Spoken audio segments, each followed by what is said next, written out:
can't quite remember who I took the X-T4 off of. Oh, it was you! Return to me, please. This is Fujifilm brand new X-T4. At first, I just wanted to do a simple unbox video in Lens Library, but that fella took this outdoor. So it's forced me to do an outdoor review today. This X-T4 have a very good video feature. So this whole episode is just about how good the X-T4 video is. Let's get some roll.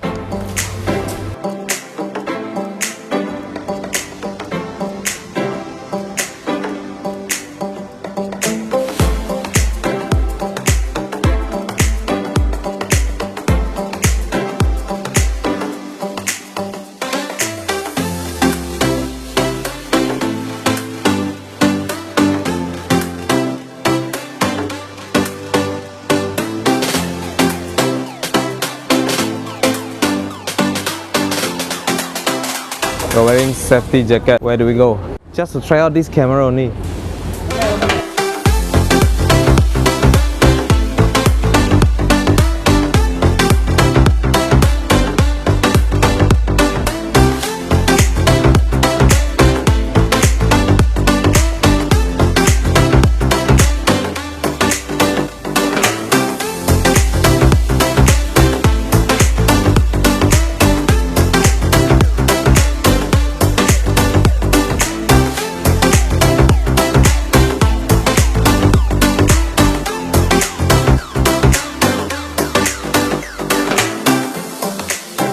I'm gonna try some 120p footage with Full HD.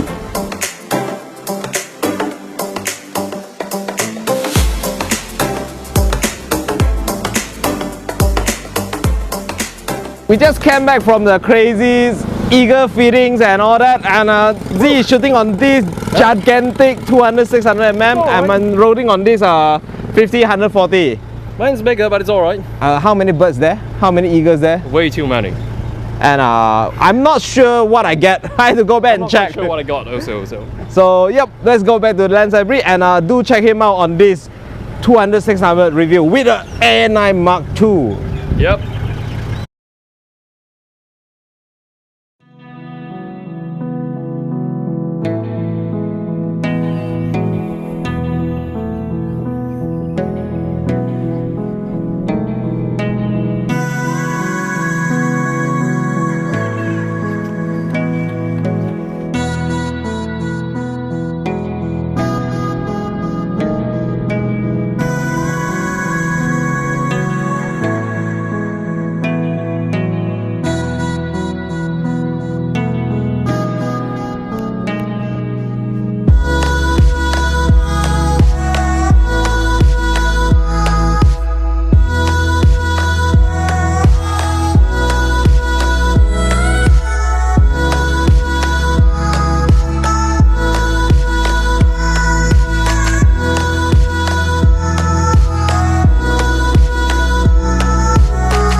Thanks Fujifilm Malaysia for the fast session. It's allowed us to get an early access on this little beast X-T4. After reviewing all this footage, all I can say, the f-log is so great. When it's combined with the 10-bit 420 internal recording on this one, the footage looks so crisp and clean. In some extent, it even looks cleaner than its big brother GFX. The noise floor of GFX is just not as clean as this. Now talk about the 4K 60p, the Full HD 120p, and the Full HD 240p. The 4K 60p is as excellent as it should be, beside a little bit of crop in that not really bother me. And the Full HD 120p to my eye is totally usable for daily use. My only problem is the Full HD 240p. The footages look moire and low in resolutions, especially when you shoot something wide and scenery. So when I come back to Lens Library, I quickly do a quick test. We shoot something small and close up. Then the footage look crisp and nice. So my suggestion is, don't shoot something big, shoot small. Now let's talk something what I like about this camera and what it can be improved. First thing, this dedicated movie button is so convenient. Then the second thing, in-body stabilization IBIS. It's a yes and no. Sometimes it works really well when you are on a static mode. That's work really good. But when you slowly do some panning, sometimes it will drag you back, correct you back. And we encounter another problem is when we use ultra wide angle like 8 to 16. So when it's on the ultra wide, the corner tend to wobble a lot. But we're glad to see that from this no IBIS to this IBIS. Autofocus is a similar case to the IBIS, sometimes good, sometimes bad. But I am impressed, especially when we shoot the bird scene. There's few hundred birds in the scene. Sometimes I think the autofocus can read my mind, know which bird I want. Sometimes, guys. So now, let's talk about what this camera can be improved in my opinions. First thing is the screen. You must be curious, it's already improved. Tilt up screen to this tilty flippy screen. But I hope it can be like the X-T200, which is you will have a few flip back screen. At the same time, you have the tilt up one. This is suitable for the vlogger and or one-man show, which is you have to see for yourself. But as a documentary videographer, it's not that convenient. Every time I have to flip out and turn up, so it's a choice, right? Second thing, battery life. It's a big improvement on the paper over the X-T3, 2200 mAh versus 1260 mAh. The real life, I would say like 50 to 70% improvement. One big problem we encountered during our outdoor shooting trip is the overheat. This little beast take out a lot of juice and it's create a lot of heat also. 5 minutes of outdoor recording is already start warning you overheating, and then if you keep rolling for a minute, it will shut down. And here come one good thing about the screen. When you flip out the screen, it releases the heat.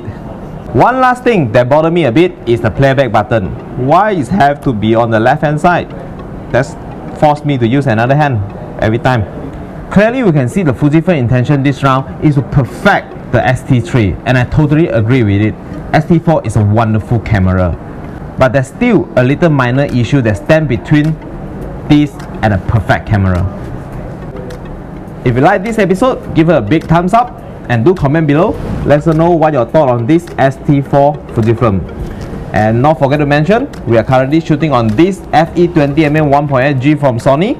I do review this lens during the same trip, so click here if you want to see more. Subscribe, like us and support us. I shall see you on the next one.